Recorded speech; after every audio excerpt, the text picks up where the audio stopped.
Happy Monday. Welcome to another episode of the Sneak Preview. I'm Connor Eyzaguirre. I'm Caleb Leger. And today we're discussing the first major release of 2022, Scream, the fifth installment of the hit slasher franchise. I'll also be discussing... And the second highest grossing film of 2022.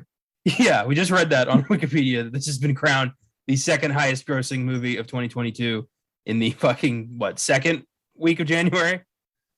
Nothing will top this. It's all downhill from here. I don't know.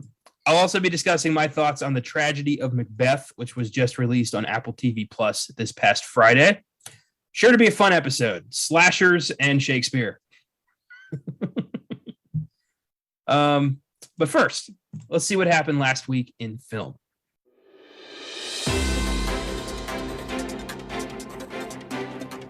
Last week in film.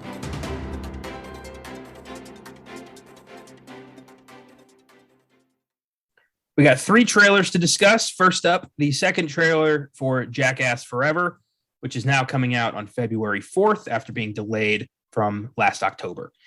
Hopefully we do get this. As we've said a lot last year, this seems like the film we all kind of need right now, which is ridiculous. Like, we just need to see Johnny Knoxville and his friends get their ass kicked by life for a couple hours so we can just kind of get lost in that. Their ass kicked willingly because they're willingly doing this. For like 30 years now. Yes, they're in their 50s now. Like, how is there not permanent damage at this point? I don't know. Have you seen Johnny Knoxville in interviews? He is very open about the injuries he's sustained. I saw him on Hot Ones, and I was like, he can't stop moving around. I think he fucked himself somewhere. Like, there's some brain damage. It might not be like serious, but he's not right.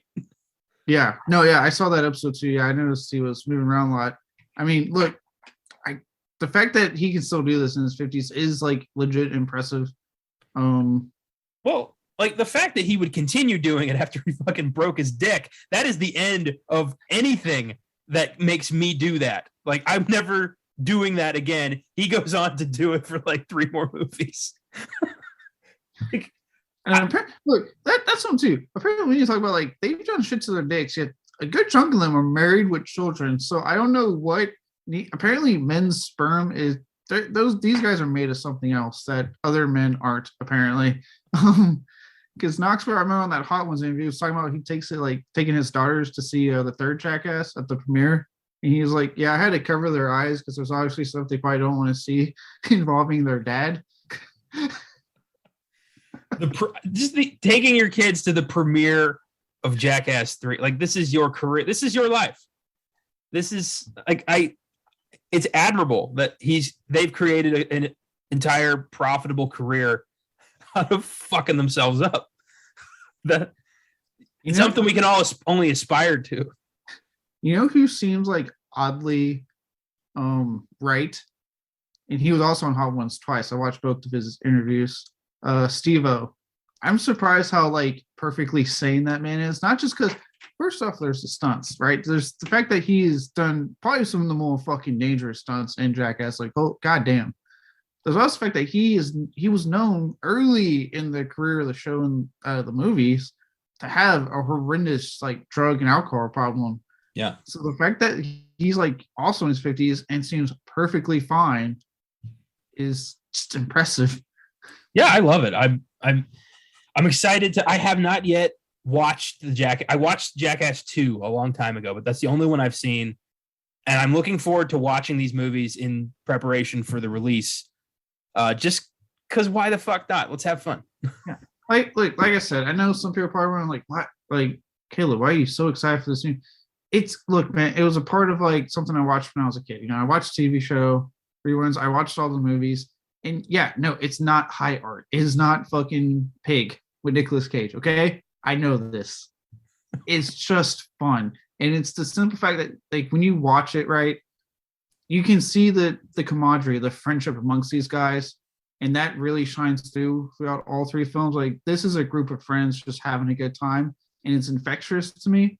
So it's like, I'm watching that, and then I'm laughing my ass off at shit they're doing because it's fun. To me, it's fucking funny. Like, It's not like they're doing it against the rule. Like they're willingly doing a lot of this shit. And so it's like it's just that feeling of like seeing friends just have fun and having a good time. And like I said, from the way it looks like with this new one, they're very much making it to where like the guys who have been doing this since the beginning, the OG gang, if you will, is hanging it up after this. Knoxville has stated already numerous times he's done after this movie. That's funny because I literally read an article today where Knoxville said somebody said it was the last one. No, like no one said this was the last one. I guess he's had a change of heart. He's done, but I think the idea was the newer guys who want to keep the franchise going. Okay. Yeah, I think he said he wants to, like, in the future, you know, the old guys kind of taking a back seat, doing a couple things, but most of it being the new guys, which is smart because they are getting into their 50s and you don't bounce back when you're in your 50s. And I think that's what he meant. Cause I'm sure some people took his original comments like, "Oh, Jackass is ending," and look in the title, it's called Jackass Forever, guys. Like, no, it's like I said, the way this is feeling is that for the old guys that we've been watching since day one when the show came out, you know, unfortunately, minus Ryan Dunn due to his passing, and Bam Margera, who really needs to get some help. For them, they're calling it quits after this, as far as their active involvement in these stunts. And so this is like their last hoorah together, which I'm down to see. And then, you know, hopefully this new gang's awesome when we fall in love with them and they can carry that torch and keep it going for either the people who've liked it since the beginning, like myself, and if not, for a new generation, you know? So. And, you know, for regular people, I think to just kind of unplug your brain for a couple hours and just watch these guys just do absolutely crazy shit and laugh with an audience, it's going to feel good. It's going to feel good to just leave reality for a little bit. Yeah, it really is. We need it. We need a break. Plus, I don't know if you guys do this. I've sat there a couple of times throughout the course series. I'm curious on when you do your watch of the three films, one, what you'll think of them, but two, like if you do the same thing. But I've sat there since going, would I be willing to do that for this much money? Like I've had that debate. Like they are paid a lot. Is it millions? Oh yeah. Then yes. Yeah, and they have like I think they have like really, because obviously, especially now, not when they started with the TV show, but as it gained popularity, right? I think they have like really good like life insurance plans and like medical plans with the studio to make sure that they're taken care of anytime they have to go in there. I was wondering about that. Like, how does their insurance work with the studio? Sure there's no way this thing is like a sure bet for like insurance purposes. Like, they could die at any moment. I'm pretty sure they have a really good setup because of what they do. That's fantastic. That's funny as hell. So yeah, Jackass Forever, February 4th. Yeah, can't wait. Please don't fucking move it again, Paramount. Don't pull a last minute Morbius on me. Second, the trailer for X, a new horror flick from A24 and Ty West. From the trailer, it looks like the film will deal with a porno crew taking up residence on a farm, and shit gets weird really quickly. Comes out March 18th. This looks interesting. A24 horror film, so I'm wondering, like, is this really a horror film? Okay. I can't speak on behalf of A24 here, but I've seen prior Ty West movies, and I do implore you, if you have time, obviously, to try to watch some, not all of it, but a couple of his films before this one comes out. Okay. But he does horror. I mean, he's done House of the Devil. He's done The Sacrament, the Innkeepers. I still need to watch The Sacrament. That's one I hear really fucking good things about. Yeah, I've heard this. Yeah, that's his take on Jonestown, if you will, lack of a better word there. Yeah. House of the Devils takes place during the 70s satanic panic, so it's very much like a Satanist type movie. It's really I really liked it. Innkeepers is a classic ghost story that I really enjoyed. So he's done horror quite a bit. He's well known. He was one. He's even popped up as an actor in some stuff. He was in Your Next as the snobby boyfriend that directed documentaries. I think is what it was. Yeah, that was Ty West. So I like his track record. Him directing has me excited. It looks like, I know we were talking about that with something else. Oh, the Michelle Yeoh movie they're doing, A24. Yeah. It looks like A24 is trying to finally break the mold of what they usually do with their stuff. And I'm hoping that's true with this, because if it's a Ty West film, I think it'll be fine. Because it looks like a fun film that's taken that 70s porno aesthetic. Because you're right, That's what it is. They're trying to shoot a porno where shit happens on that property. Yeah. In a nutshell. It looks like it's taking this like the 70s porn aesthetic, mix it with some like potential like Texas Chainsaw Massacre type shit and put it together. And I'm all in for that. I really am. So, and plus Brittany Snow as a porno star, like, yeah, I'm in. Okay, I'm in. So Okay. I really want this to be good. It's most of my faith is with Ty West and the hope that A24 is just, actually changing up what they do. I don't need them to change it up. I just want them to quit lying about their films. I would like if it's not going to be a horror movie, don't fucking bill it as a horror movie. Give me a trailer for the, odd drama that it is. And maybe I'll see it, but now I know what to expect. I'm just tired of getting the bait and switch. Yeah, you should be fine here because Ty West is so intrinsic, so tied to horror. Yeah, you're right. I doubt this isn't like he wouldn't, from what I've seen in the past, would not just put a trailer out that's something completely different from what he's doing. Okay. Yeah, well, we'll be talking about this in the near future for sure. Right. Next up, this is such an odd movie. The trailer for Studio 666. The Foo Fighters star as themselves as they take up residence in a haunted house to record a new album. Comes out February 25th, and it's just why now? Like the Foo Fighters. I mean, yeah, they're a great band. They're awesome live. I saw them a couple years ago. They're still cranking out great music, but like I feel like this should have come out in like 1998. Probably, but I'll take it now because Yeah. some of my most favorite horror films are things like Deathgasm, where they mix like metal and horror and put it together. And I know technically like Foo Fighters are much more rock than they are metal, like obviously. But I mean, you got one of the biggest, you could say one of the biggest rock bands making a horror film, and I won't lie, that trailer looked good. At first, I went into this thing, this is gonna be so shit. So you got musicians acting. I was like, no offense to Dave Grohl, but he's known to be a musician, not an actor. But it looks genuinely like not bad. Like it looks like it's going to be a lot of fun. I'm kind of in. I'm down. I want to see what they got. Yeah, me too. I think it's going to be funny. I've always liked Dave Grohl. He has a really good sense of humor. I think this is going to be interesting and just a good deal of fun. I like the part where he's like, guys, I got a good beat. Listen to it. And I think it was the drummer. He's like, dude, that's Everlong. He wrote it 25 years ago. He's so defeated. That's funny as hell. Yeah, I think this will be good. So those are the trailers of this week. I love seeing trailers for new shit that I hadn't planned for on this show and then get to be like, oh, that looks neat.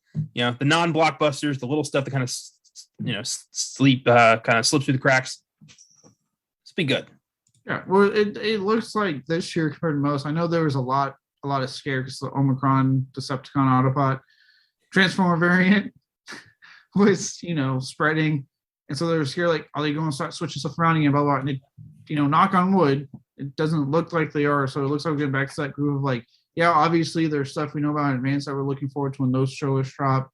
But we're starting to also see more of like those surprise trailers of things that we didn't know were coming out, which are always my personal favorite because I don't get me wrong, I'm looking forward to Doctor Strange and Multiverse of Madness, but I know a trailer's coming at some point because I'm known forever that film's coming out.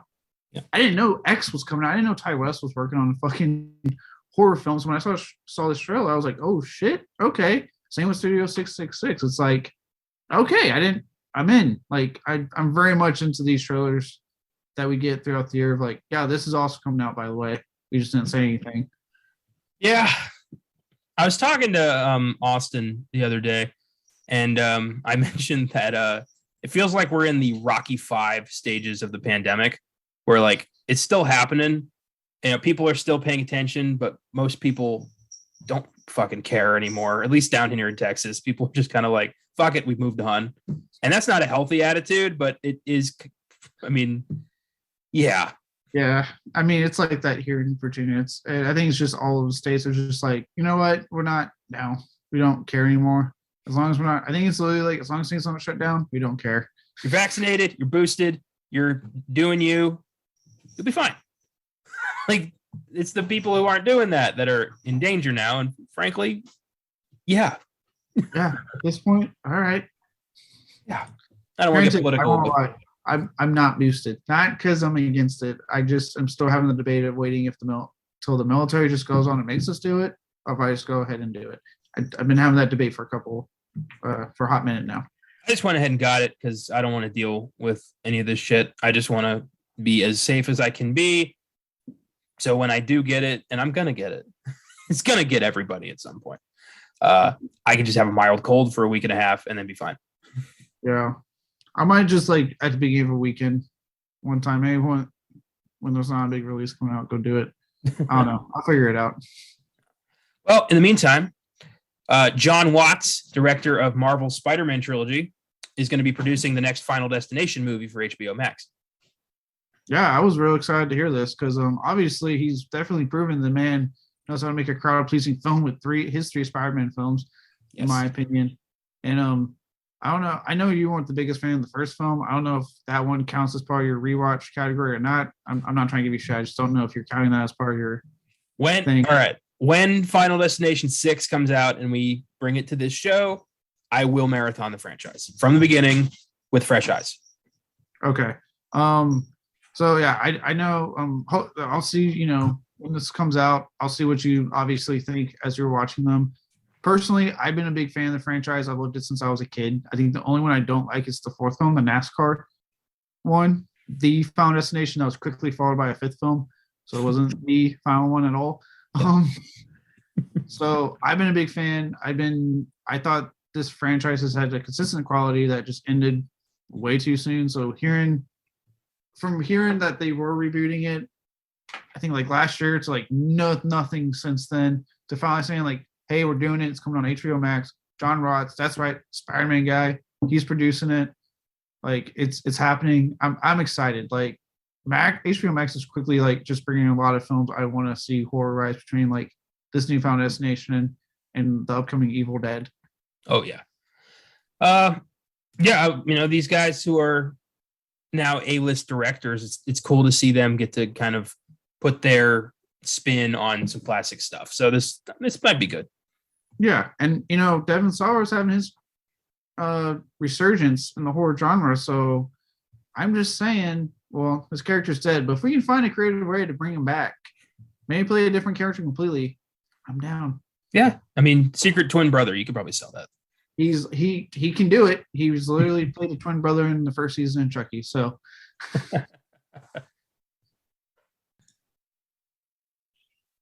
Michael Sarnowski, director of Pig, is in talks to helm a spin-off of A Quiet Place. Cool. If you listen to the Filmgazm podcast, you'll know my disdain for the first film. But if you listen to this podcast, you'll know that I really like the second one. So your unwarranted disdain for the first film, but this new one, I really liked Pig. Sarnowski's a good filmmaker just from that movie. So I'm intrigued. Yeah, I really like Pig 2. Pig also, not Pig 2 because there's no Pig 2, but Pig also. I'm interested. I'm like you. I'm intrigued. I'm not saying like I'm super excited just because I didn't watch Pig and think this guy should do a Quiet Place film. Because Quiet Place films are not nearly as meditative as a Pig is. But again, he's, that was what I think Pig was his first film. Yeah, that was his first film.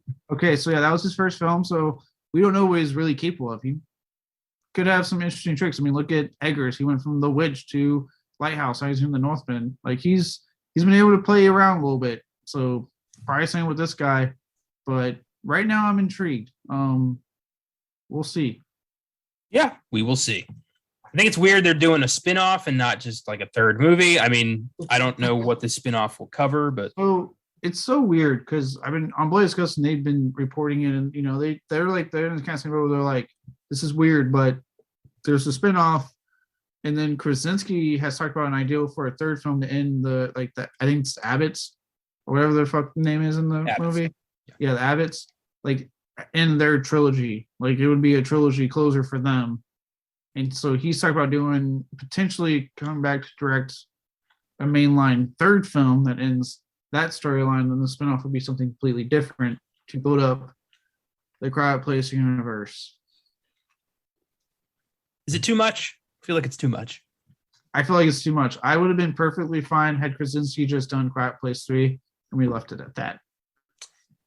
Yeah. Well, money talks. Speaking of money talks, Gal Gadot has joined the cast of an upcoming remake of Alfred Hitchcock's 1955 thriller To Catch a Thief. The original film starred Cary Grant and Grace Kelly and revolves around a retired jewel thief who must prove his innocence after he is framed for a heist. It was nominated for 3 Oscars, winning 1 for Best Cinematography. So big shoes to fill. I fucking hate when they remake Hitchcock. They rarely get it right. Yeah, I'm not familiar with that one. I haven't seen that one. It's on my Hitchcock set I have. So, but I'm with you. Like, I have yet to see a Hitchcock remake that's worked ever. Honestly, the only one that didn't really piss me off was 2020's remake of Rebecca, which I know a lot of people hated, but I thought it wasn't bad. I haven't seen it. I remember I heard about it, but because I haven't seen the original Rebecca, I was like, oh, stay away. I watched the original Rebecca when we did The Great Dictator on the Oscar Sunday podcast as some additional prep. And it was a great movie, really cool, kind of ethereal drama with a perfect like horror style ending. I think you'd dig it. Probably. Look, man, it's on the set here actually, but one day I'm going to go through that set.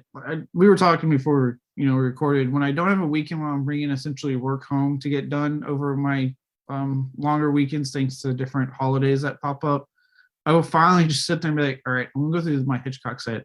Or, hey, let me go through this Vincent Price set I've had sitting on my shelf forever. Yeah, it's tough. Stockpiling. It's tough to find time. But there's certain. I haven't seen To Catch a Thief either, but I have heard of it, and I don't think this is going to work out. No, I mean, don't get me wrong. I like Gal Gadot, but I just don't think this is going to work out. I wonder who's going to end up directing this thing and whether this is going to be just one of those, like, they're going to sell it to Netflix. It'll be promoted for a week and then no one will ever see it again. I don't know. Denzel Washington is returning to star in The Equalizer 3 from returning director Anton Fuqua. So they're going to do a trilogy. And hear about this all week. What the fuck? Yep. Denzel said he was doing interviews about Macbeth, and they asked him, so what do you got coming up? And he's like, well, I just saw, they just got me for The Equalizer 3, so we're doing that. Like, I was, I was Macbeth, and now I'm beating people up again. He seemed kind of sad about it.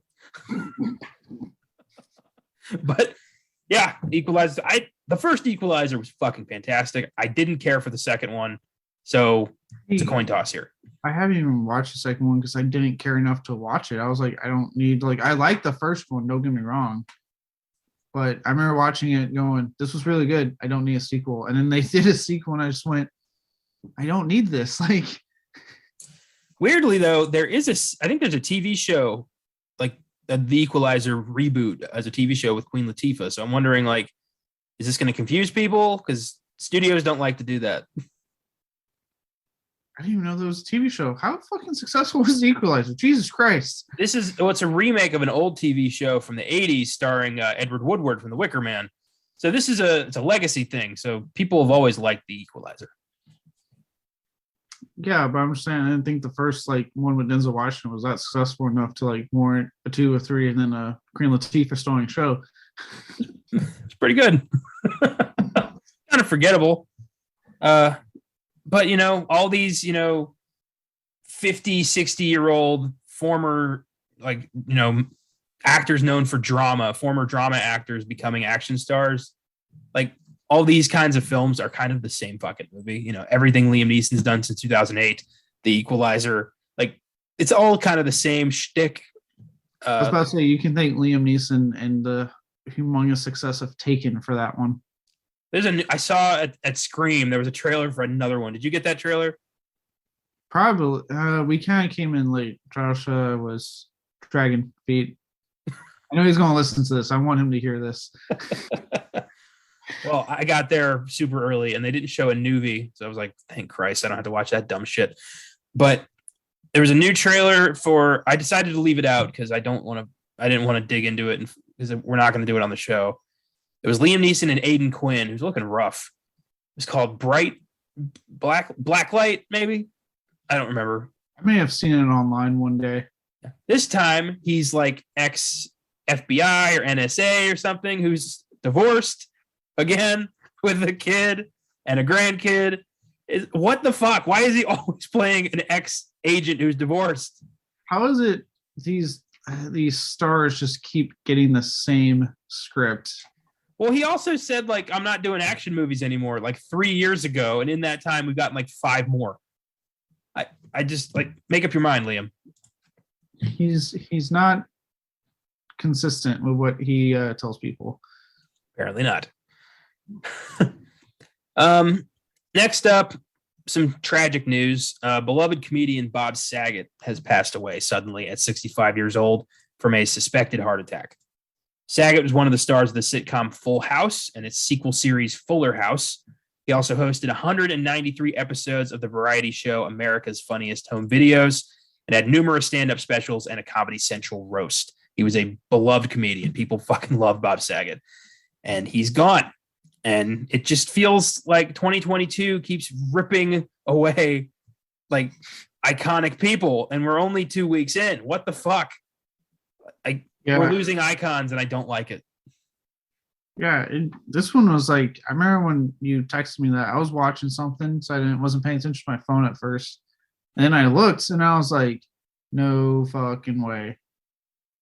And it's just like, this one kind of hurts. And like, don't get me wrong, I'm not saying like when Sidney Poitier and Betty Ryan them passed away, it didn't hurt. But at the same time, like they were in their 90s, so like it was a little bit easier to accept. Like they were very much like old. Like, but Bob Saget was only 65. He, like you said, he had literally done a show that night. And he seemed to be in good spirits. And then all of a sudden, dead, like just out of nowhere. And, you know, I remember like Josh talking about like the fear was like, please tell me it's not like maybe was he secretly relapsed? Maybe was it suicide? Like, you know, something like that. No, it was heart attack. A fucking heart attack. Goddamn. Yeah. What the silent killer. It's a damn shame. We're going to miss Bob Saget. I've been watching clips from his roast and his stand-up, and like I never really appreciated how fucking hilarious this guy was. Well, I think that's what I think why everybody loved him so much, because he, you know, he was, and everyone said on the articles, right? Like he was America's dad, because he played such a wholesome character on shows like Full House and whatnot. We were like, oh, this guy's really nice and wholesome. And then you turn around and watch his stand-up, and it is raunchy. Like, holy, like I watched all stand-up, but holy fuck, Bob Saget. Like, one of my favorite bits was from the roast when he got to speak, and he says, "It is said that a man is judged by his friends." I'm fucked. It was great. Perfect. He just looked over like, good stuff. Good stuff. Damn it, Bob. We're going to miss you. Oh, yeah. Comedy legend gone way too soon. I can't, you know what? Honestly, the only thought in my head is like, who's fucking next? I hate this shit. I feel like we're playing like a global game of Russian roulette right now. I don't like this. You know what happened when I heard after I got over my sadness? I couldn't get the Full House theme song out of my head for like days. It just kept playing in my head. Oh, yeah. Damn. So we're going to end here with the Golden Globe winners, which were announced on the sly, considering there was no ceremony, no televised show, and no fucks given. Just the Hollywood Foreign Press Association still thinks that people give a shit what they have to say, and they held their own Golden Globes, and they announced winners, and nobody gave a shit. So here are the winners of the Golden Globes for 2022. Best Motion Picture Drama went to The Power of the Dog. Fuck that. I don't understand this adoration for this movie. I watched most of it. I thought it was boring. I thought it was miscast, and I gave up. And I feel like this might actually have a chance at winning Best Picture this year, which is fucking mind-blowing. So apparently you're on an island on your feelings on that movie. I am on an island. Maybe I need to watch it again. Best Director, Jane Campion, The Power of the Dog. Best Actress Drama, Nicole Kidman, Being the Ricardos. Neat. she was good. She was really good. Best motion picture, musical or comedy, West Side Story. What a shock. Yeah. Best actress, motion picture, musical or comedy, Rachel Ziegler, West Side Story. Best supporting actor, Cody Smith-McPhee, The Power of the Dog. And best actor, drama, Will Smith, King Richard. Interesting. Could this be the year where Will Smith takes home the Oscar? Probably not, but still. I know you don't care, but I care. Care less. Best original score, Hans Zimmer, Dune. Interesting. Best original song, No Time to Die by Billie Eilish. So cool. Hopefully it's a hat trick. The Bond theme will take the Oscar this year. That would be nice. 3 in a row. Best actor. Yep. I know. I'm alone here. Just let me have my moment. Best actor, musical or comedy, Andrew Garfield, Tick, Tick, Boom. Also well-deserved. And then the rest of it is TV. No, wait. Best screenplay, motion picture, Kenneth Branagh, Belfast. Good. Anything And in then- TV I would care about? Anything in TV I would care about? Probably not either. One of the dudes from Squid Game won Best Supporting Actor. I haven't seen Squid Games. All right, you watch Succession, Ted Lasso. Nope. No, nope. Looks like I'm even out of the TV loop. Yep. God damn it. All right, there's a couple more here. Best foreign film, Drive My Car from Japan. Best animated movie, Encanto, and best supporting actress, Ariana DeBose, West Side Story. So the big winners were West Side Story and The Power of the Dog. So this is I still have no fucking clue what the Oscars are gonna look like based off this, especially since now this doesn't matter anymore. Oh. Okay. Any questions? Nope. I heard Blaze Gutsing reported apparently Candyman got put up for consideration for an Oscar nomination. Yeah, so did Spider-Man No Way Home. Yeah. But it's cool. They're not just pursuing like visual effects like the usual fare. Tom Holland is in consideration for Best Actor. The film's in consideration for Best Picture. Like it could happen. They got 10 slots to fill. Yeah. I mean, they're not going to win because, again, Oscars and how they feel about that kind of genre is, as we've heard from some filmmakers that want to make their opinion known, how they feel about the MCU films in general. Yeah, but just a nomination would be cool. Candyman, I don't see. Maybe production design. Well, they submitted it for the song. Okay. It was like a music submission. Maybe. So, could happen. There's always a lot of dark horse candidates, stuff you didn't think would get nominated, and sometimes even wins. So yeah, it wasn't anything like Best Picture. It was like, I think it was like a song or music type of thing. Okay. Yeah. I hope it's not Best Song, because that is like Billie Eilish is taking that home for No Time to Die. I mean, yeah, I think this Bond song's been almost consistently. Just the past 3 years. That's other than that, never won once, which is kind of weird. Only nominated a handful of times. The Spy Who Loved Me, For Your Eyes Only, and Live and Let Die. That's it prior to the Craig era. Huh. I know, hard to believe. Every single one of those movies has an original song. I'm shocked. I always thought it was like when Disney comes out with a movie and seems to always get animated feature consistently. I thought it was something on James Bond song. Yeah. Some Bond movies have won sound editing or stuff like that, but the song never got a win till Skyfall. Yeah, the more you know. Now, the tragedy of Macbeth. Another heavy contender for the Oscars. Joel Coen acting alone, Ethan nowhere to be seen. I don't know what this means. I hope it doesn't. And I'm not fearing the worst. I'm sure they just needed a break. Denzel Washington and Frances McDormand star as Macbeth and his super crazy wife, Lady Macbeth. Pretty much the same, taken from the Shakespeare script, very little cut. about an hour 40. And it's so incredibly acted. I mean, Jesus Christ, they are so good.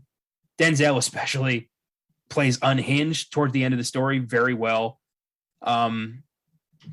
Brendan Gleeson is King Duncan. Harry Melling is Malcolm. There's a lot of great character actors in this, and the cinematography is fucking fantastic. I mean, good God, that's going to win. And score potentially too. The music is beautiful. It's a very good watch. It's on Apple TV Plus. I know a lot of people don't like Shakespeare movies. That's fine. But if you like the Coen brothers, if you like Denzel Washington, Frances McDormand, I think you'll get something out of this. 8 out of 10. I'm glad you enjoyed it. Okay. Look, you didn't want me to give you grief, so I don't know what more you want from me. I'm glad you enjoyed it. It's a well-casted film. I'm sure it was just the Coens wanting to do something on their own. I doubt there's any bad blood. It's just not my thing because I do not like Shakespeare, nor have I liked any of the Shakespeare adaptations that have come out. The only one I've enjoyed was by Troma, called Romeo and Juliet.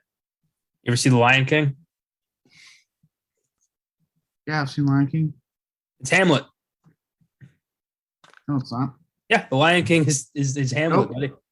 Nope. Lion King 2 is Romeo and Juliet. Nope. Whatever. Lion King, Disney film. Go fuck yourself. Yeah, it's Hamlet. No. Yeah, uncle kills dad. Prince is exiled, returns to reclaim the throne with his two weird buddies. It's fucking Hamlet. It's not Hamlet. That's just Whatever. old-fashioned storytelling by Disney. Yeah, as old-fashioned as it gets. Fucking Shakespeare. Nope. Predates Shakespeare. Oh, what? All right. Scream. Let's get into the meat of today. The second highest grossing film of 2022. Nothing will top this. None of the MCU films, none of the DCU films, nothing. None of the other big horror hitters that are coming out. Can you imagine if the rest of this year nothing even comes close to Scream's $13 million? That's what's crazy too. They're reporting it now on a 4-day weekend for a lot of people, so a lot of the numbers won't be reflected till like Monday. I don't understand. And yeah, it's like, this isn't the only big, like, we still have like a Hellraiser film coming out. We still got Chainsaw Massacre next month, which I'm still kind of fucking trepidatious about. We got another Predator film. Like, we got a lot of heavy hitters coming out in the horror genre alone this year, not counting like, other fucking big movies. Yeah. So it's like, calm down. I'm glad it's doing great. Like, for a lot of reasons we'll discuss, I'm glad it's doing great. But it's only January, folks. Let's calm down. Yeah, it's weird to go straight there. It's the first film that came out this year. Let's fucking chill. And it is good. Scream is very good. It's the first one done without Wes Craven, as he passed in 2015. This film is very much in his memory, which was nice. There's a character in the film named Wes who dies, and they do like a memoriam to him. And I was like, yeah, that's good. Yeah, I teared up a little bit. I won't lie. When I saw the For Wes at the end, I teared up a little bit. Kevin Williamson didn't write it either, but I guess he helped out, like gave them notes or something. Yeah, he helped. He gave them some notes, and they referred to him when it came to like characters and how a Scream film should be. So he very much acted as like the go-to person to getting the tone and everything right about Scream film. So yeah, you're right. He did not write it; just provide input what he can, whenever they needed it. And I think they did show him like a rough cut of the film, so he was like one of the earliest people to see the film. Cool. And give his approval. Good. Very good. Matt Bettinelli, Olpen, and Tyler Gillette are the two guys who directed this thing. They're the guys behind Ready or Not from 2018, which was so good. Yeah, I really loved it. They also, I don't know if you have it in there, did the segment in VHS, the first one, 10/31/98. The one where they go to the haunted house on Halloween. Hands are coming out of the wall and shit. Yeah. Yeah. They did that segment. It's crazy how many people from those first two movies like went on to do like very mainstream shit. That's cool. Yeah, it's almost like because of the really good quality. And Ty West did one of the segments on VHS also.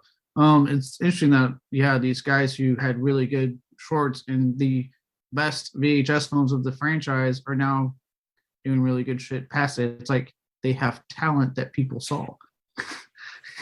Yeah, exactly.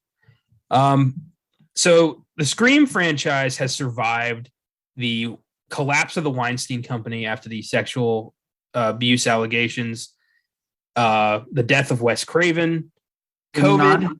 The not too great reception of Scream 4 that was meant to be like a new trilogy. Yep. The shitty MTV show, the COVID pandemic, and this, I love that they bring it up in the movie, but this wave of elevated horror, quote unquote, which I love that they lambast that in the film.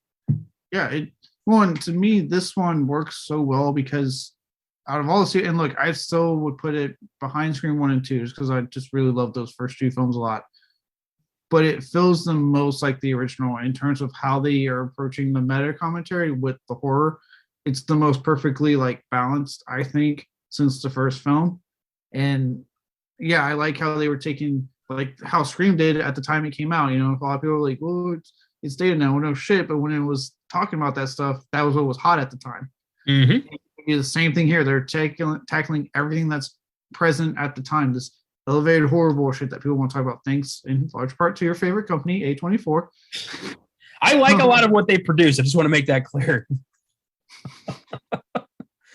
I'm just saying they are a big reason for that fucking term. They are a humongous reason for that term. They are. If it makes you feel any better, none of these elevated horror movies are getting any sort of Oscar praise. So they're still not breaking through. It makes me happy to know that like it makes me happy on the ones that the filmmakers that are seriously approach it like that. But the ones that are just making films and the fans call it that, care less. But yeah, it tackles that. It tackles what they called requels, which I think is a nice little name. I really did like that scene, you know, what Halloween 2018 did very recently. So I like that they tackled that. And we'll get into it. I loved how they tackled toxic fandom, which to me has only gotten worse with social media and internet. Now, I'm not going to be one of those guys that's like shits on like Facebook and Instagram and Twitter. I think I think they're great. I really do for what they're meant to be. I just think people that use them are shitty. I don't blame the platform. I blame the fucking people that are on the goddamn platform. Well, anything can be used for evil, for harassment. It's how about the people behind them. I agree with that. But like we use Facebook, Instagram, Twitter for the show, you know, for our own personal lives, but we're not going after, you know, actors and writers and directors for quote unquote ruining like something that we grew up with. That's fucking crazy. We can hate the movie and, you know, voice our opinion, but we're not going to go after people. Yeah. Like, look, I know I've voiced for example, this is a recent one being present, right? I've very much voiced my opinion on this whole Raid remake that's come out. Am I going to sit there and attack Michael Bay or Patrick Hughes or any of these people, Gareth Evans, any of these people attached to the movie on social media? No, I'm not, because that's just fucking stupid. I can have my opinion. I can voice my opinion. I can have my feelings and voice them by all means. I'm not going to attack these people on social media because, one, they're just going to do it either way. Like, who gives a shit what I think? I'm not getting paid to make this fucking movie. Two, it's just like rude. Like, it's rude. I don't know what you're going to say. Like, what are you accomplishing besides being a complete dick and asshole online? Like, yeah, you have such a good ideal, you would be movie making, but you're not. Plus, you know, the way I see it, we've got a place to bitch about the Raid remake now, you know, with Beyond the Bad. That's our place to go and really be toxic for a little bit in a enclosed, safe space. But I'll say, but again, it's just us bitching to each other. We're not. Yeah. You know, we're not going to call, you know, try to like get Michael Bay, like, you know, what's the term, dox him or any of that shit. Yeah, and that's why I'm saying, like, I'm glad the film tackled that because I do think that has become a problem, especially seeing things like the release of Snyder Cut. And ever since that happened, again, I am not trying to shit on Snyder getting his fucking version of the film out there, but ever since that happened, people won't stop. Like, now it's make the Amazing Spider-Man 3, as if somehow now all of a sudden people love Andrew Garfield instead of like, you should have loved him when those films first came out and you would have had your fucking third film, but you didn't. That's on you. Fuck off. Like, Amazing Spider-Man 1 is not terrible. It's okay. Amazing Spider-Man 2 is pretty bad. No, that one was bad. I can sit through one, but I don't really like two. Too long. It's bloated. Yeah. No, I'm not saying anything. It's Andrew Garfield. I'm just saying like it bugs me that they want the fans are like, oh yeah, they should make it. Oh yeah, we love Andrew Garfield. Then why didn't you watch his fucking 2 movies? Then you would have had your like. That's what I'm talking about. That's why this toxic fandom just gets on my fucking nerves because it's a bunch of idiots online that think they have power. Not just that, but like they never make any sense. They constantly contradict themselves, and they're never satisfied. No matter what goes down, they're always. I can't stand them. And Zack Snyder's got the worst ones. His fan base are a bunch of fucking assholes, and I don't have a dog in the race. So they can go fuck themselves. Would you say the worst in the Star Wars ones? Because I think Star Wars has some pretty bad fucking toxic fans in that one. I'm saying this as someone who does like Star Wars. So I don't think I'm coming after Star Wars. But some of that fandom, holy fuck! I mean, the whole Kelly Marie Tran thing alone. Snyder's fan base is annoying. The Star Wars fan base is dangerous. They go out of their way to ruin people's lives, which is ridiculous. I mean, let's be honest here. There's about 4 good Star Wars movies. It's a good story. They're great movies. I grew up with them. I have no loyalty to anything when it comes to film. A movie is a movie, regardless of how long it's been a part of your life or how you got it. It's just a movie. So don't chain yourself to it and become obsessed. It's dangerous and it's fucked up. I see it the same in the Rick and Morty fan base. It's the same crazy asshole. Yeah. And you know what's interesting to me? So like this film comes out, right? Mm-hmm. Earlier in the week, this band I was to Falling in Reverse, they came out with a song called Zombified, which was attacking cancel culture. So I think it's interesting that like that song on this movie, and I'm not saying they collaborate. Obviously, it was just timing. But both these things coming out, one tackling cancel culture, which I'm also not the biggest fan of because I think it leads to a lot of toxic fandom. And then, or it's a lot of toxic fandom. It makes sense in my head, but whatever. But then this film tackles toxic fandom. So I almost get the feeling that you're kind of seeing to an extent some people in the industry fighting back, like pushing back, saying, shut the fuck up. Just because we have these platforms doesn't mean you need to keep coming after people and you need to keep trying to change movies. Or, you know, in the case of cancel culture, this person said something 10 years ago, but they're clearly not that anymore. And they clearly aren't showing anything that they said and that they just were a fucking idiot when they said that. And they've said that already, but you want to cancel them for no goddamn reason. Like, it's almost like you can kind of see certain people in the industry pushing back, like saying, fuck off, leave us alone. Yeah, and who are you?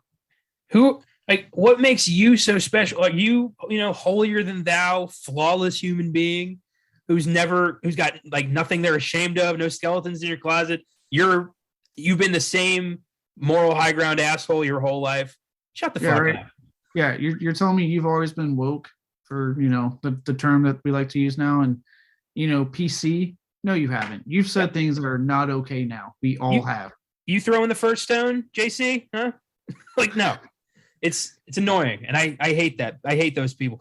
It's people like this that make me almost like ashamed to tell people I'm a Star Wars fan, to tell people I like, Rick and Morty, to tell people I like comic book movies and this stuff, because automatically, like, sometimes you get thrown into that group and they look at you differently. And I've had that happen to me, and it's fucking embarrassing.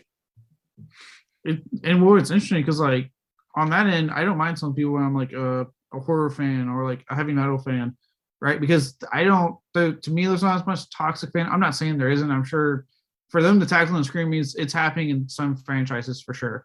But I don't see it as often in the horror community or the heavy metal community as much. But at the same time, like, I'm kind of like you. I don't always put it out there that I am. Not because I get looked at because of the toxic fandom thing, just because the whole getting looked down on, like, how can you like that type of thing? But yeah, that's usually why I get the looks. If it's people that just don't get it, usually people around my age don't really give a shit, especially because I have it out there. I mean, if it's not cold, I have a whole tattoo sleeve for Christ's sakes. But yeah, like I said, I'm just glad this film tackled it to an extent. Like I said, that band like kind of did a song on cancel culture. It's like, yeah, fuck yeah, fucking start saying something because this is getting ridiculous. To me, it's just getting ridiculous with the fans with certain things and a lot of stuff. Yeah, I wish that we got to push back on these crazy people a little bit more and just call them assholes and tell them to fuck off. We got to start doing that. Like, not everybody's opinion matters. We got to go back to that. Yeah, we got to start shaming people again. God damn it! I'm not saying don't stop progress at the same time. Like, so let's not swing it all the way back that way. No, you can do both. You can be progressive and still tell the asshole to go away. You can do both. And I don't think a lot of people realize you can do both. No. Well, like I said, you hear those stories about like Alabama Kelly, Marine Tran, and that doesn't help because goddamn did I feel bad when I heard about what happened to her and fucking Star Wars. Look back at Phantom Menace. I mean, Jake Lloyd ended up in a mental hospital because of the constant harassment by Star Wars fans. Ahmed Best, the guy who played Jar Jar Binks, was like, he almost killed himself. I mean, what the fuck, man? These are movies. It's a job. Yeah. They have to get paid too. I'll never understand that reaction to something. Like, I hated that so much. The guys involved need to die.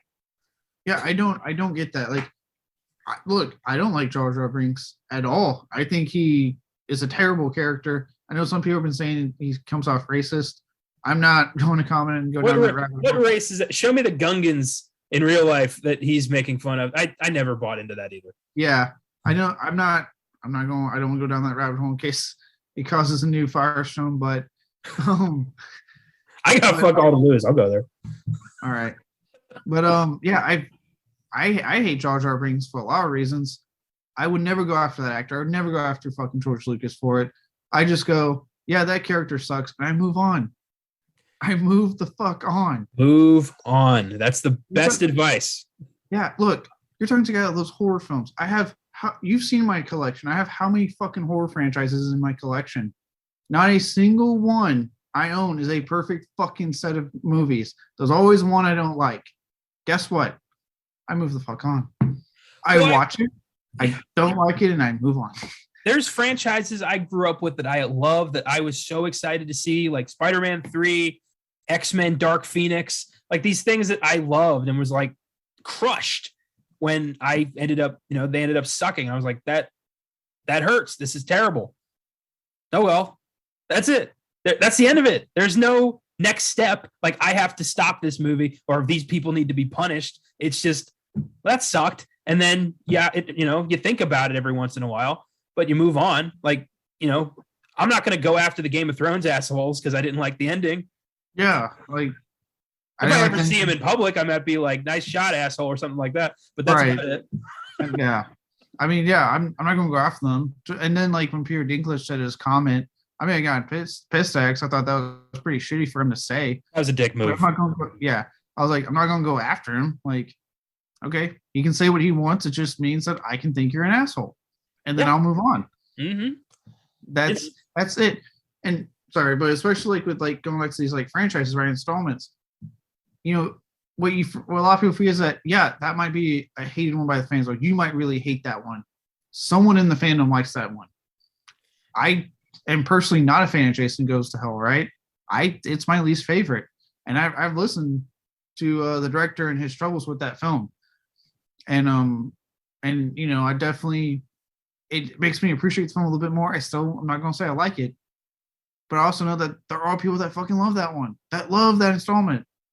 So guess what? Like, what fight are you fucking fighting? Like, what war are you fighting if you don't like something you want to text people? Because they do have people that do like these films. Because film, wait for it, is subjective. Art of all kinds is subjective. What I like, someone else might hate. What they hate, I might adore. It's all about what you get out of it. And that goes for every film ever made, every painting ever painted, every book ever written. Every video game ever created, every fucking song made. Like, yeah. If you don't like it, just move on because someone else probably does anyway. Yeah. Not everything in the world is tailor-made for you. Remember that. You're not the center of the fucking universe. I think more people need to know that. More people need to be told that. Believe it or not, when they make films, they're not thinking first and foremost about the fans, especially if it's been a long running franchise like Scream that we'll be talking about more once we get off this tangent. But Yeah. when they're making the new sequel, they're looking at how do we continue with the characters established? How do we bring them forward? How do we move these people forward? What do we need to do to bring this character back? Like they're thinking about things like that. Hey, what do we need to include that people liked from the last film that's a part of this frame? That's the shit they're thinking about. Not, hey, so this fan really wants this. I think we should put it like, no. They're worrying about 20 million other things with that script and to bring that story forward and progress it further with a new installment. Yeah, there's no way in hell you're ever going to please everybody. If you include this character and someone would be like, well, why wasn't this guy the killer? That made more sense. And then you got to cater to that guy. And then someone else is like, well, what about this? Why isn't this in the movie? Then you cater to that guy. And by the time you're done trying to please everybody, you've got a piece of shit film that makes no sense. We've seen that happen. It's, yeah. Like, because, like, look, again, someone we were talking about before recording, how we thought, I kind of wanted that fan theory to be true about Stu coming back, Matthew Lillard coming back and being the killer. Yeah. And then I personally, because I really liked her in Scream 4, I really want Hayden Panettiere to come back. Spoiler alert, people, neither one are back. Did I sit there and like go, oh, why didn't you even get her? No, I just went, all right, well, maybe they'll pop up again, or maybe I'll just enjoy them in the one film they were in. And I'm okay with either outcome. Yeah, you know why? Because we're normal, adjusted human beings who realize that this is not, the end all be all. This is a hobby. Yeah, it's good to have that. It's good to be self-aware. Otherwise, God, would this be a disaster? God, I don't know how I can be one of those fans that just like, I hate this. I have to get online and I have to attack them right now. I don't understand that mindset at all. I don't get it. I was watching. How much time do you have in your day? I was watching. There was a Saturday Night Live sketch in the '90s. I think William Shatner was hosting, and they did a Star Trek convention sketch where he went up there and was like, "It's just a TV show, folks. Like, get a life." He just went after the Star Trek fans. It was so funny. I had time today. I had time today. I spent watching 2 documentaries. One was an hour and a half about Evil Dead fans, good fans, not toxic fandom. The other one was a 3-hour documentary on folk horror. So look, I did have time, but I didn't get online and attack people. I just watched shit I wanted to watch that was on Shudder. Yeah, it's all right. We should probably get to Scream. So Nev Campbell, Courtney Cox, and David Arquette all returned for this film, signifying to me that this was probably going to be pretty good, considering they didn't want to do it without Wes Craven, but then they read the script for this and they're like, all right, we're in. Yeah, they were like, I know that when they announced the directors, that was my first like interest, I would say. Yeah. Because of how much I enjoyed Ready or Not before that. So I was like, okay, if anyone can do this, I have faith in these guys, because to me, Ready or Not was a fun film with really good humor, good gore, like everything I wanted in a Scream film was in Ready or Not. So I was like, I think they can pull this off. When that was announced, that's when I started to get excited. Because like you said, and I had read that, they won't go and do it. They would never do one if Wes wasn't there. So when he died, I was like, well, that's it. They'll never come back. But they agreed to this, trying to go, which made me go, something is special with this script. They saw something in this script that worked. And seeing the final product, I absolutely agree with them. Yeah. Also, Marley Shelton returned as Deputy Hicks from Scream 4. Didn't want to leave her out. Yeah, she was actually, I liked, at first I was like, why is she returning? But then I was like, I really liked her in this. I did. I forgot actually how much I finally got around to rewatching Scream 4 today. I kind of did it backwards because I wasn't meaning to see Scream so early as I did, but I did anyway. So I was watching and I was like, I actually forgot how much I like this character, and seeing her pop up in this, I was like, yeah, I'm happy to see you back too, Judy. It's good to see you. Glad your lemon squares didn't make it though. So the film starts with Tara just hanging out at home, which you should never being home alone in Woodsboro is a terrible fucking idea. Just don't live in Woodsboro. Like, people just need to move. And don't go to Hollywood as Scream 3 approved. So don't go to those 2 places. And she answers, she's texting her friend Amber, and she answers the phone, and it's this guy's like, "Hey, is your mom there?" And it's a cordial call at first. Then he starts asking about scary movies, and you're like, "Fuck." And yeah, I love how they do, what they've kind of been doing with the sequels, because obviously we know the voice. So it's at first you're like, who? That's not Ghostface, because it sounds like a regular dude. But then you start hearing the way he's talking, the Ghostface voice. I was probably like, it's fucking Ghostface. And the moment Roger Jackson's voice came in, I got so fucking pumped. I was like, there he is. It's fucking Ghostface. Yeah, I love how they start talking about elevated horror and how she's kind of a snob who doesn't like, bloody, gory horror films. She likes to think. She likes to have an experience. Right there, I'm like, I hope he gets her. Right there, like, your likability went out the window right there. Well, what I love is that they have her say it, but because I mentioned, she's kind of like she's been rising. I've been seeing a lot of horror related projects. Mm-hmm. She's been in stuff like the Babysitter sequel. So they have her making that comment, but she's been in no elevated horror whatsoever. It's like the whatever you want to call below that for you fucking horror snobs out there. I don't know, basement horror or some shit.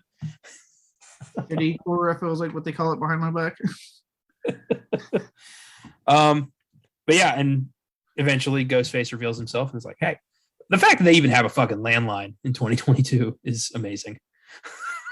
It is, but actually, I can speak from personal experience. It's totally believable because my parents, on their particular kick, have talked about getting a landline again. Shit. It took us forever to convince my grandparents to drop the landline because they were like, well, what if we need it? I'm like, when would you need it? When would you ever need it? Nobody calls us except for telemarketers on the landline. We all call your cell phones. We had a big, come on. But yeah, some people have it. I get it. Yeah, like I said, I tried convincing them otherwise, and yeah, I don't want to get into it too much while we're recording, but yeah. I've told you about it, but yeah, that's fine. Well, yeah. So this guy is like, I love the text thing when it's like, you should answer it. And he did, like, she's like, how did you know it was ringing? It's like, this isn't Amber. I really like, to me, I personally, and with technology, it's always going to date your film eventually, obviously. But I do generally love how, like, with each successful film, Ghostface adapts and you see his use of, like, how he's using technology to get to these people. And I loved it here. But yeah, like hey, you should answer that. This is an Amber, or he kept unlocking the fucking doors, like doing it. And I was like, I just love it. And so yeah, and it has one of the things to me with this film, and it's because of his use of technology, along with some other characteristics, is why to me Ghostface stays so fucking terrifying. It's because he adapts to the times. Yes. Well, it's not just, like they pointed out later in the movie, like, this franchise doesn't have a Jason, doesn't have a Freddy. It's different people picking up the mantle in honor of some weird, celebratory vengeance kick. It's weird. Every generation has of someone who's willing to put on the mask.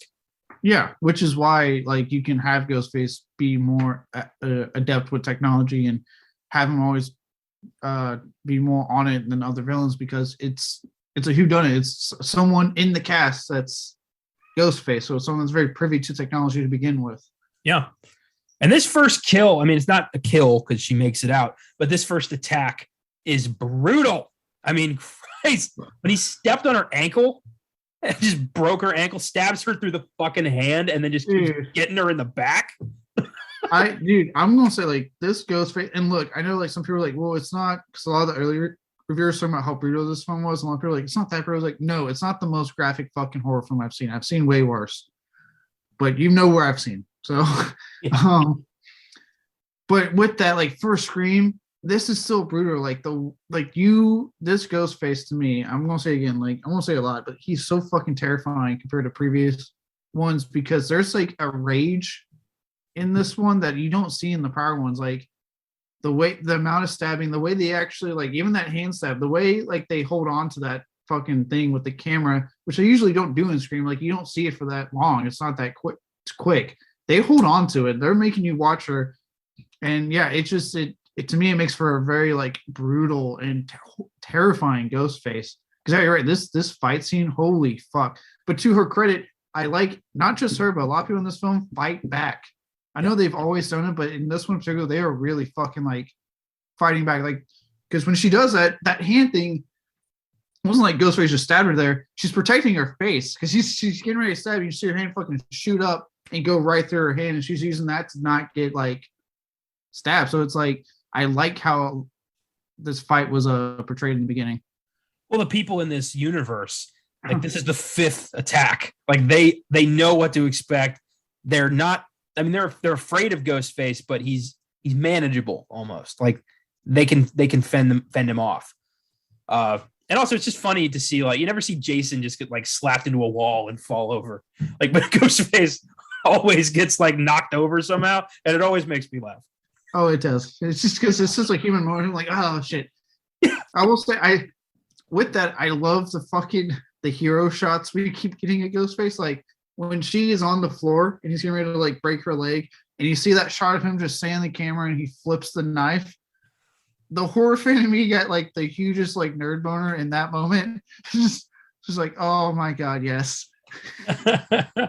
Yeah, it's badass. Like they clearly understood the significance of this character in horror history and how excited people were to see him again. Like, boom. I mean, to take, like you mentioned, like he's super scary in this one.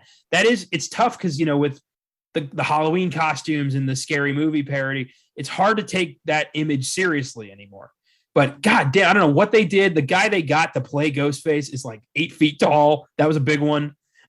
And just it's almost like he was, I don't know, making up for lost time or something. Because the kills are all like you linger on them. It's never just one slice and now they're gone, or one stab. He pins them down and just goes at them like it's a fucking, like, I don't know, like it's a fish. It's fucking crazy. Yeah, because even this opening like attack, man, like she gets away within an inch of her life. Because like you said, he stabs the fuck out of her a bunch. And then like there's the hand one where she protects herself. She kicks him and he breaks her fucking like stomps on the foot, which to stomp on a foot that hard, god damn, like there's rage in that person. So like, yeah, and yeah, you're right. Like I mean, this is the 5th film. We know who Ghostface is, especially those of us like, you know, us who have seen all these films and thanks to Scary Movie and all that stuff. Like, yeah, he, you know, this should just be another fucking Scream movie, but the way they filmed him in this and how he was portrayed, they did a good job making him terrifying, which is, again, whenever someone tries to say like, you know, these horror characters that have masks like Ghostface and Michael and Jason, anyone can play them. No, fuck you. I know I said on the Halloween Kills, no, they can't. Yeah. It's all about the actor, because the actors will tell you some of the best acting is not what you're saying, it's that silence, what you're doing without saying something. Yeah. So for them to be able to, like we saw in Halloween Kills with James Jude Courtney, and now with this, like how they're able to portray just rage and terror without saying a fucking word is unbelievable. Yeah, it's impressive. It's very impressive. This ain't this isn't Roman Bridger. This is a real monster. I can't get over that Scream 3 reveal where he takes off the mask and he's like, it's me, Roman Bridger, director. Like he's reminding the audience and like everyone, like, remember me? Like this is my name. Because he made no impact on that film whatsoever. You've seen me bitch about Stab 3 a couple of times. I love the constant, the 8 Stab movies, and like how in the new one, like Ghostface is like super ripped with a metal mask and a flamethrower. I was dying when they showed him watching what Stab 8 looks like. I'm like, oh my god. And I love yeah, you're right. After Stab 5, it really goes off the rails. Yeah, that was cute. I did not expect, I didn't look at the cast list, so I had no clue Jack Quaid was in this. Yeah, like probably I would argue of the new cast, not kind of the legacy characters. But the new cast, probably the biggest name, mainly thanks to The Boys, which by the way, June 3rd, they finally fucking announced. I know. God, yes, I cannot wait. But yeah, he's like probably of the new cast the biggest name. Like, and we'll get to it because as we're going through the different, the plot here. but he really surprised me. I'll leave it at that. He really fucking surprised me. Yeah. Well, I love the whole time he's just like, we gotta get the fuck out of here. Yeah. 1, 2, 3, no fucking way. My favorite moment of his was when he's like, they're trying to clear out the party. He's like, I tried to be nice, get the fuck out. He's like, saving your life, saved your life. Thanks for coming, saving your life. Like, just telling people to get out. That was great. He's really good with humor, and I know like a lot of what he was bringing throughout the film was definitely like reminiscent of his character in The Boys. Mm-hmm. But it worked. It totally worked. It was making me laugh. Yeah, me too. So Sam Carpenter is our new Sydney, so to speak. Played by Melissa Barrera.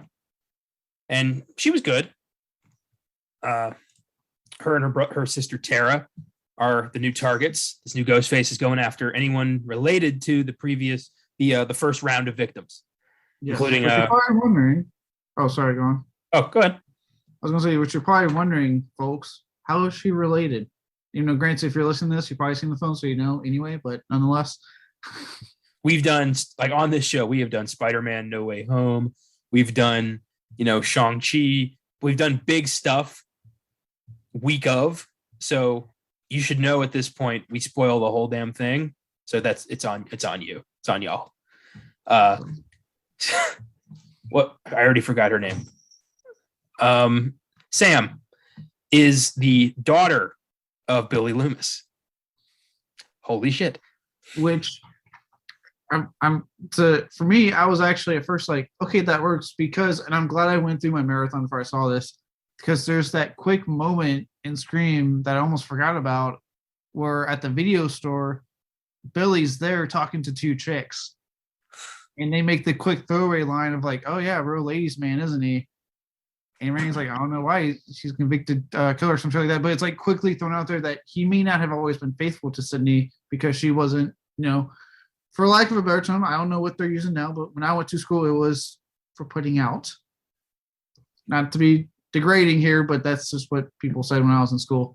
Well, also, Billy was only dating Sydney so he could ruin her life and kill her for what her mom did to his family.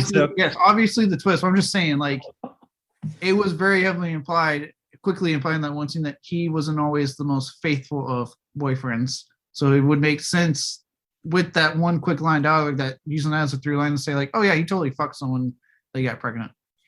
I love that how did you know that? Like, there's a closely guarded family secret. Later on, they're like, your mom's a hoe and a drunk. Like, that was it. That was the whole explanation. I was like, all right, that checks out. And I thought it was so neat that they got Skeet Ulrich to come back and do a cameo. Yeah, well, and Skeet Ulrich and Matthew Lillard do cons together now a lot for Scream. They've been hitting the concert. They do it together, yeah. That's great. Yeah, I think it's awesome that the two killers are like, let's just do it together because that's what fans want. That's cool. And they both have been more than open about saying like if they can figure it out, we're more than willing to come back for a new Scream film. Like they've been very like open about that, which really makes that one fan theory just I wish I had come true more than now, knowing that Matthew Lillard is super down to come back. The whole movie, I'm like, he's going after legacy characters and their relation, like their relatives. Billy's ghost is haunting this movie. Like, come on. He's keeping Sam alive, who happens to be the daughter of Billy. So, like, the climax takes place in his fucking house. Which that part was crazy. I actually did not click on that at first. I was watching that. I remember thinking, going, "This looks familiar." Like, I was in theater going, "Why does this look familiar?" Like, I didn't. And then when they figured out, and they, I know we're jumping ahead, guys. Sorry. But when they figured it out, and they're like, "Oh, they're at Stu's house." I went, "Oh, that's why." Yeah, we're gonna jump around a lot. So Sam goes back into Woodsboro. She has a rocky relationship with her sister, and then her boyfriend, Richie. Sorry, new movie, still learning names. Richie goes with her, like insists, like I'm coming with you because I love you, baby. Yeah, that's why. And one of my favorite kills was the drifter guy. Oh, yeah. I will say played by Cal Gardner, who's been in a lot of horror stuff. So I was actually really excited when I heard he was in the movie and that he was playing this type of character, just to kind of quickly get taken care of. But this part's cool, so go on. Well, I kept waiting for the Red Right Hand. Like I was like, when's the song coming out? And then the way they used that was so fucking great. Yeah, me and Josh had that same moment when he's getting killed and they start playing the song. And we were like, we were both in there like, oh shit. Like, and I was like, nice. And then when he turned it off, I was like, oh man. But then when like Ghostface attacks and they just actually play it as part of the soundtrack, I was like, there you go. Awesome. So Richie claims he's never seen Stab. And I love him watching it at the hospital on Netflix. They're all watching Stab while this is happening. I thought that was kind of fucked up. It was, but I like how, because the film obviously, like, Stab's become such a big part of this franchise because of its own, like, universe within the universe. I like how they were showing the different movies. I think at one point they even used, like, Dawson's Creek characters, whatever. I showed Dawson's Creek that was, like, a parody of Scream, which is the show that Kevin Williamson wrote. So it's like the amount of like fucking meta they went for this is truly outstanding. Yeah, it's impressive. My favorite bit was the requel speech by Randy's niece and nephew. Yeah, which I'm not gonna lie, at first, because again I know my marathon, I was like, how the fuck does he have a niece and nephew? And then I was like, oh shit, his sister that popped up in 3. And I love when she pops in and Dewey's just staring at her. Heather or whatever her name was. She goes, oh, Dewey. He's like, you look great. She you look. Stares at.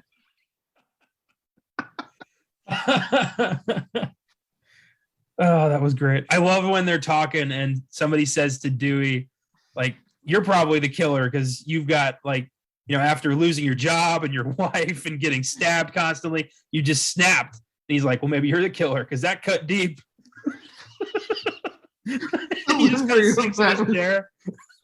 His delivery of that was so great because that cut deep and he just sits. Well, yeah, that whole bit, learning that they were, they're related to Randy, it was nice to have that, and they embrace this their legacy as the rule book guys. Yeah, and I like how it was very 2022 in a way. Like it was because I know, like I guess apparently like people are calling problematic issues with Randy. I don't fucking see it. But either way, it's nice to have a modern take of the character, right? Scream came out in 1996, for fuck's sake. Oh my God. I know. I'm just telling you what I see online, okay? But I like the modern take on the character, and I really liked her. Like I remember I told Trust, I was like, I really like this character. I really hope if they make more, if this is something they can make more, that she comes back, because I really just fell in love with her. She was fucking fantastic. Her explanation of recall. I loved we're jumping around again. When she's watching Stab and Randy in Stab is watching Halloween, Ghostface is coming up behind him. She's telling Randy to get out of the way while Ghostface is coming behind her. It was like the movie was eating itself. Yes, but I love how they fucking get you, and she goes, oh shit, and she turns around, and right now I'm like, you fucking go, because I was in theater like, turn around, no, not again. Oh boy. Oh my God. And I love how she kept testing people. The whole basement beer thing. Yeah. Why are you down here? You want to go get beer? You told me to, and that's where you fell. You could have asked me to go with you. I love when Richie does ask her and she's like, no. Like, he just goes down anyway. Well, I like when she's like, no, but thanks for asking. You pass. Oh boy. So I was going to say, speaking of Dewey, I don't know how close we are, but do we want to talk about how much I love David Arquette in this installment? Fuck, we don't have to go in order. Highlights. Okay. So I want to like talk about the legacy characters. I thought first off, all three were great to see again.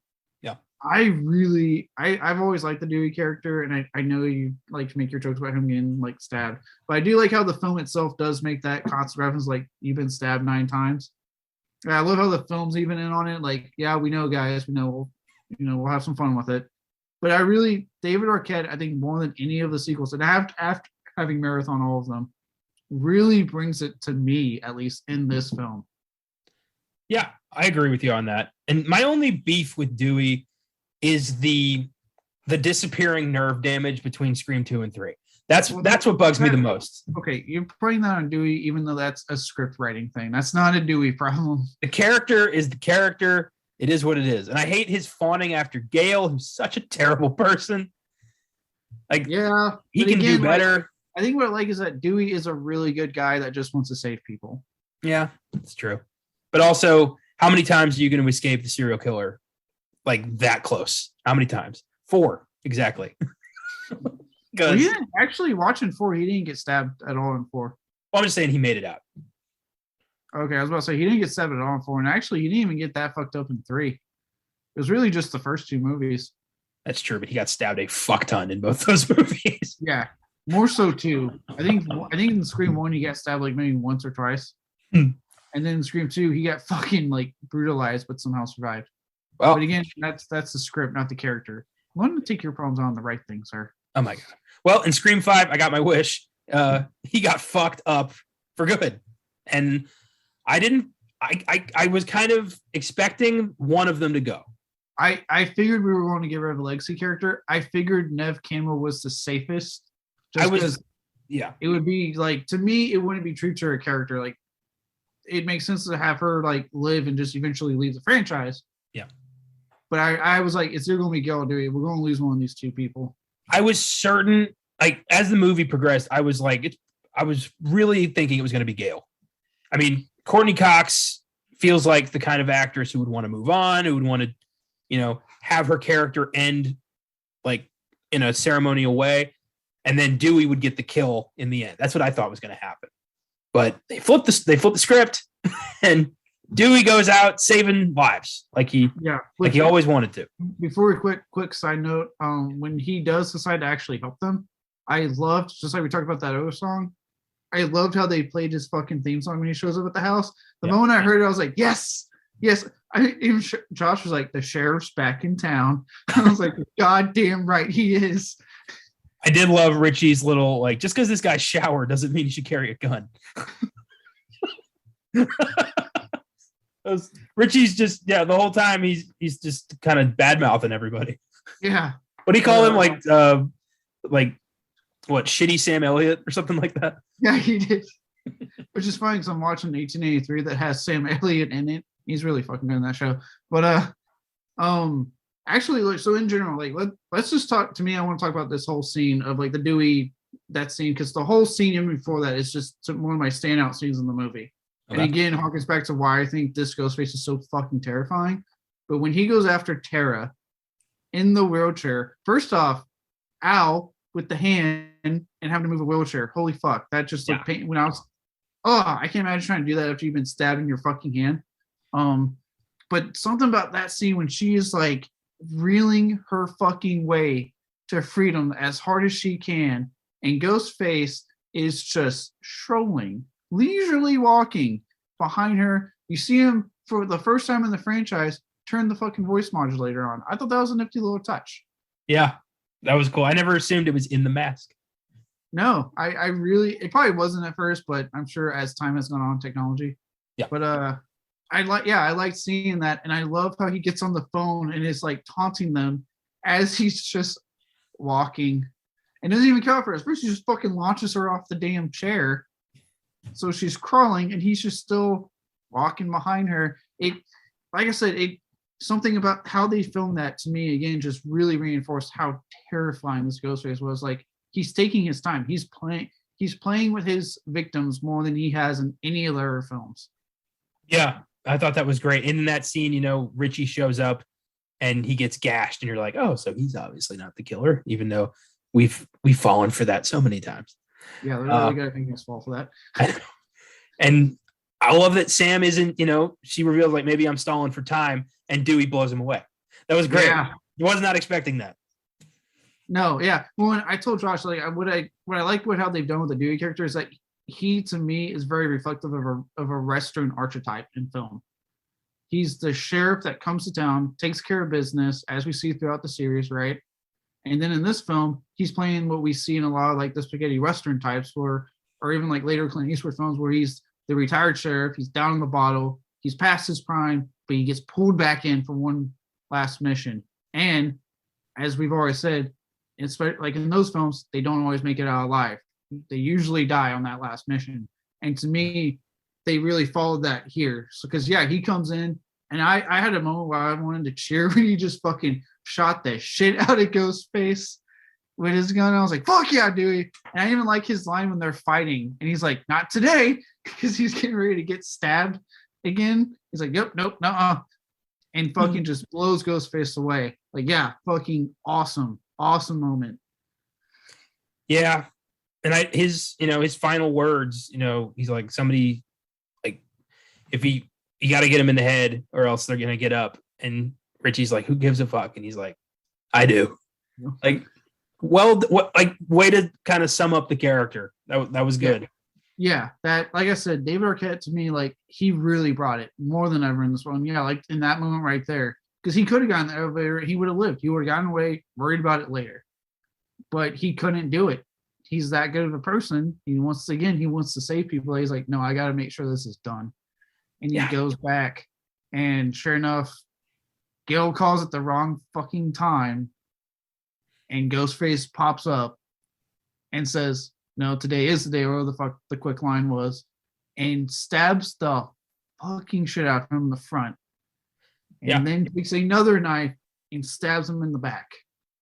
And like disembowels him, like rips it up his body, and then gives him the it's an honor line from the trailer. I like how they did that. I like, again, that scene, that's good at marketing, where you switch your lines, so then you think, oh, okay, because it makes sense, right? Oh, Sydney, it's an honor. Final goal. No, that line was actually for Dewey, because he fucking dies. And yeah, like I said, and this one I'm talking about in the brutal, right? When people are like, it's not, I'm like, his death to me was brutal. Like the sound effects, the way you're seeing that shot when they zoom out and you see him fucking, the knives go up in his body as the Ghostface is just fucking pulling those things up to really kill him. And then, yeah, he says, Dewey, it's an honor, and just fucking pulls the knives out. Oh God, my heart sank. I look, I know, I get it. He's been stabbed. We love that joke. But as someone who really liked this character, I was sad. I was really, really sad. I was like, fuck, I really like this character. But God damn it, I love the way they did it. I love that he went out true to his character. Yeah. And it was nice for Gail and Sydney to share a moment in his honor, because they've been through so much. Yeah. Oh, seeing Gail, like, when she recognizes who's in that body bag, and like, I'll give Coen Cox credit, seeing her like break down like that, like, yeah, there's a guy that fucking loved you, and now he is dead, saving your fucking lives, or at least attempting to. The kill that surprised me the most was Judy. I love how often Ghostface operates in broad fucking daylight in this movie. That was another really good scene to me, like, because and this is why I like this filmmaking team so much. They fucking play with you here big time. When like he's calling and he's like, oh, he's in the shower, and lets him know, like, yeah, I'm in your house. Your son's showering. You better fucking hurry up and get here. And she's rushing, and you think, oh shit, he's gonna die in the shower. Oh, he says a Psycho line. Yeah. You ever see Psycho? Yeah, and I remember like the whole audience went, oh shit. A good chunk of the audience went, oh shit. There's a lot of young people that I'm sure haven't seen Psycho. But yeah, I'm thinking, oh fuck, we're gonna get a shower death. And she rushes over there, and I was like, this got me. I jumped, because I thought when she was running up the stairs, I'm thinking, okay, she's gonna get there just in time, or he's gonna be dead, something's gonna happen. And Ghostface just fucking pops out of the goddamn bushes, and again, brutal, stabs her relentlessly. Like, Jesus fuck. Yeah. Also, I was thinking the Woodsboro Sheriff's Department's response time is fucking terrible. Because she called them like as she was driving to the house. So there was the rest of the drive, plus Ghostface stabbing her, plus Wes finishing his shower and setting the table, and then Ghostface killing him before any cops showed up. Oh yeah. Oh dude. In Scream 4, when I was finishing that up today, there's the part where Sidney calls Dewey and says, "Hey, he's at Kirby's house, Hank Pantier's house," and he sends all units over there. They don't get there until after Sidney finds out who the killers are, after they do their master plan, and all the shit gets done just in time for the cops to finally show up. Like, their response time in Whisper was terrible. Yeah, you'd think in this town they would like work on that. Right? They'd be like, "Oh shit, Ghostface, we gotta get there ASAP." But with that said, again, talking about how they play with you in this scene, and you talk about when you're making up the table, I loved how they kept fucking with you on when Ghostface was going to pop up. Oh my god. I kept laughing at that. Just every time a door would open, the music would start to surge, and then nothing would happen. Yeah. I mean, like 3 times. Yeah. And to the credit, it wasn't like stupid. It was legit funny. I remember even like the audience I had, we were laughing because it was like, okay, you're getting us, haha. Like, and then when he finally fucking pops up behind him, yeah, it worked. I jumped. I was like, fuck, because I was like, you've done it to me like 3 or 4 times. I'm fucking lulled now. And God, that again, dude, that death, when you see the fucking knife like go in and out his neck. Oof. Oh, impressive. Yeah. So where do we want to go next? Let's see. I'm trying to think if anything popped up between that moment and the party. I'm trying to remember if there's any more deaths, which I don't think there were anymore. There's Chad at the party who gets lured outside. I love that he turns his girlfriend down because he's like, "I don't know if you're the killer." And she's like, "Fuck you." I love how like Chad was portrayed as like the more like cool jock type of the twins, that he probably wasn't in on like the stuff like she was, but in that moment you realize, oh no, he is. He's about that stuff too, just not as much. Yeah, when she's like clearly like you see her like gyrating a little bit on him. She's like, "Come on, like let's do this. I want to now." And he's just like, "You sure about that?" He goes, "Right here, there's a lot of people. We're safe. Up there, we're alone." And he all but says, like, "You might be the killer." Like, I don't know. Well, I love that she storms off and he's like, "That is a perfectly reasonable reaction to have." Yeah.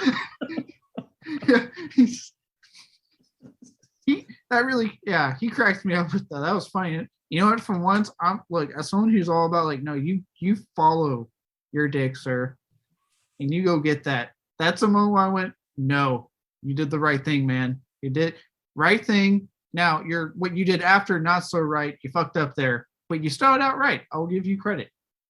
Yeah, the whole phone tracking thing was smart, but also like, why would you ever do that in this situation? I know, but again, it showing you how adept Ghostface is because of how Ghostface is as a killer with technology. And that was, to me, another really good scene when Ghostface is using it to fucking get him. And goddamn, like, I'll say this because I know this is spoiler territory already. The fact that he survived his attack, I'm beyond impressed. Like, goddamn, like he got fucked up. Like that fucking. I'm glad it was in the thigh he got stabbed first. For a minute, I thought like the poor man got stabbed in the dick. I couldn't quite tell with the camera angle. I was like, oh god, oh no. I highly doubt he'd be able to run away from Ghostface if he got stabbed in the dick. This is true, but for a minute, just the way it looked, like, oh god, he's going to bleed out. No, but no, just the thigh, and he got fucking fucked up before the car lights finally came on. Yeah. So around this time, Amber reveals that she is in fact the killer, or one of them, and shoots. I don't remember who she shoots. The red-haired girl. The Chad's girl? Yeah, Chad's girl. She shoots Chad's girl. Because remember, Chad's girl comes back and with the weird fucking eye makeup that looked like she had her eyes open the whole time. That just freaked me out. I'm not going to lie. No offense to like ladies' makeup products, but that one freaked me out. Yeah. Okay. So she gets she comes back and she like is freaking out and like says the really mean comment to his sister. I remember she said like a mean comment, and then the sister had like a really funny comeback. Oh yeah, she's like, "Are you scared of me?" No, but I'm kind of getting scared now. Like, also, look. Speaking of getting some and his sister, good, well done move on that one chick on the couch when she's like, "I'm gonna hook up with Francis over there and watch this movie." I was like, "Goddamn girl, you're just fucking calling it." And the best part is when she looked at her and made the move, that chick was totally into it. I was like, "You go." I don't know what fucking moves you have going on there, but goddamn, good job. Level of confidence we can only aspire to. Like, yeah, well done.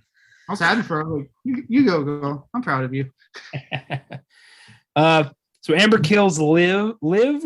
Was it Liv? I think the name was Liv. I actually have it pulled up. Yeah. Liv. And reveals that she and Richie are working together because they believe these stab films have gotten too have forgotten the true meaning of this franchise, and they're here to reboot it in real time. They're the toxic, crazy ass fans who took matters into their own hands. Yes, and this is where when I said Jack Craig surprised me, this is what I'm talking about. Because like I said, like obviously he got his very big break from The Boys, and I thought for the most part, like I said, I was laughing. I did like him in this movie and his comments, but he was essentially playing like his boys character again. I really liked him when he flipped it to evil and psychotic. I thought he was actually like really good, and I was like, okay, this guy has some range on him. Okay, like I really liked his psychotic turn. Well, it was a little bit like, really, the boyfriend again, but then as I started explaining it, I'm like, oh, okay, that makes sense. That's okay. He was the one clearly in charge, and I could kind of tell because like I liked. Well, it was Amber, right? That was the Amber. Yeah, I liked her, but I didn't really believe her psychotic turn. Like I didn't feel like it was as good as Jack Quaid's psychotic turn. Well, she just naturally feels psychotic, and I think that's owed mostly to her big break, which was Once Upon a Time in Hollywood, where she plays one of the Manson murderers who gets torched by Rick Dalton. And then in this movie, the same exact fucking thing happens to her. I couldn't believe that. I'm like, she gets torched again. Yeah, what? And She's really getting typecast as getting caught on fire. It's a weird thing. I mean, you got to make your money somehow. I really like that fight scene though between her and Sydney and Gil. Yeah, it was really good. It was good seeing like the legacy characters like fuck this, we're fine. And I loved that Gil got the shot. That's like she's like, you do it, Sydney. Sydney's like, no, you got that, you got this. Like, because that's right. Amber admitted to being the one that killed Dewey. So yeah, she gives it to Gil. He was just like, fuck you, and shoots her, and then gets her on the stove magically, where she gets lit on fire. Amber's got some impressive upper body strength. She was able to pick Dewey up with knives. I know. You know who could have easily done that? Yeah. Mm-hmm. That would have made like right there. I'm like, well, of course he wants Dewey dead. Like, why else would he, go so personal on that kill? Like, yeah. It's an honor. Like, yeah, I killed your sister, and now I killed you. Oh, well, there's still Scream 6. Oh boy. Yeah, she has a cool death, and then it's pretty much like a showdown with Richie and everyone else. Mm-hmm.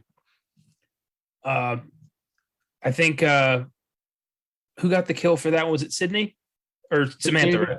They gave it to Samantha. Because remember, the reason they even got out of their predicament was because they hear Tara moving around. Sam reveals, oh yeah, I untied.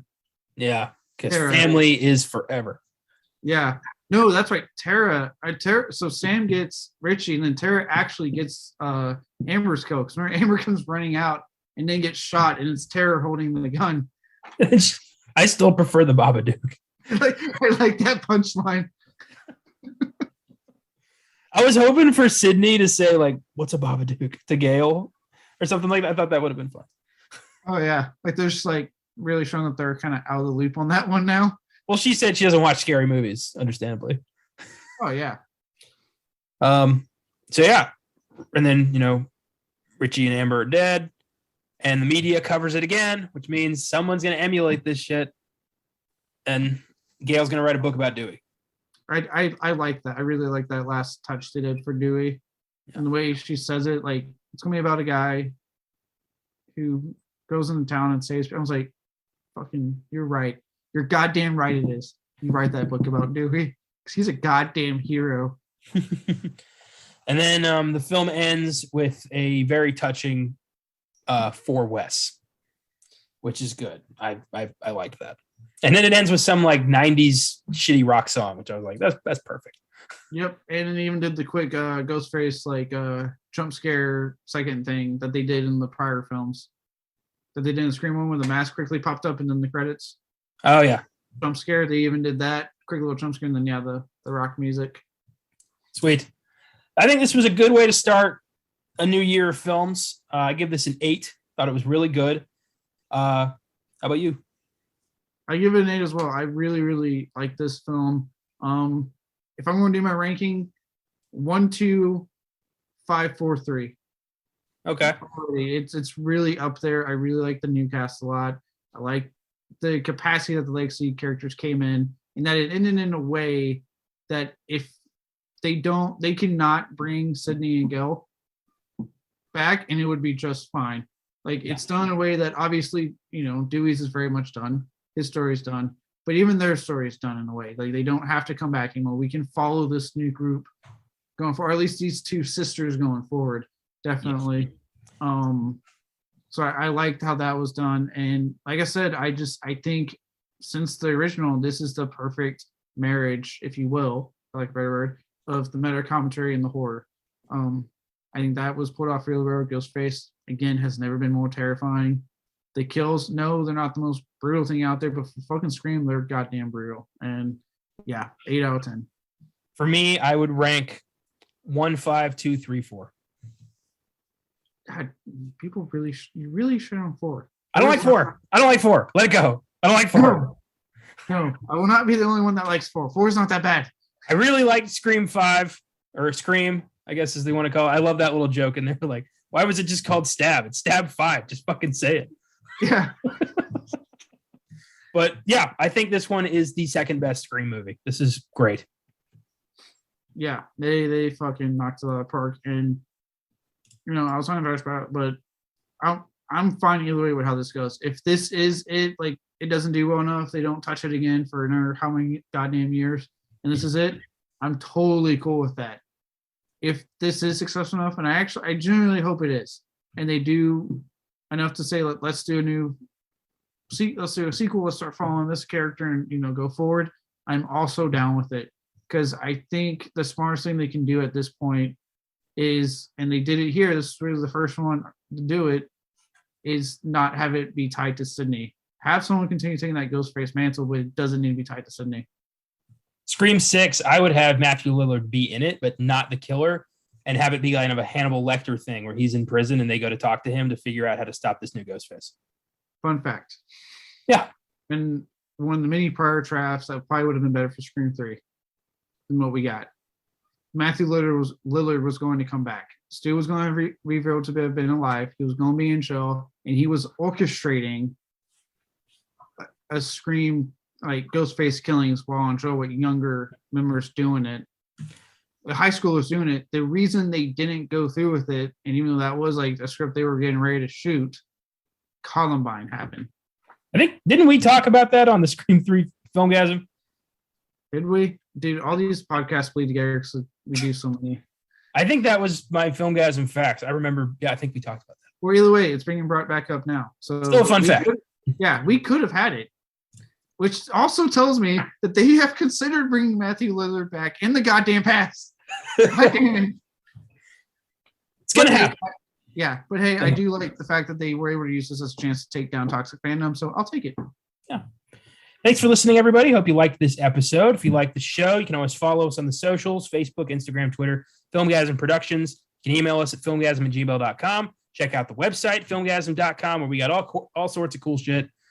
If you want to support the show, you can always click on support this podcast on your podcast provider. We appreciate anything you guys want to throw to us. Nothing comes out next week. So we're still brainstorming what we're going to be doing here on the sneak preview.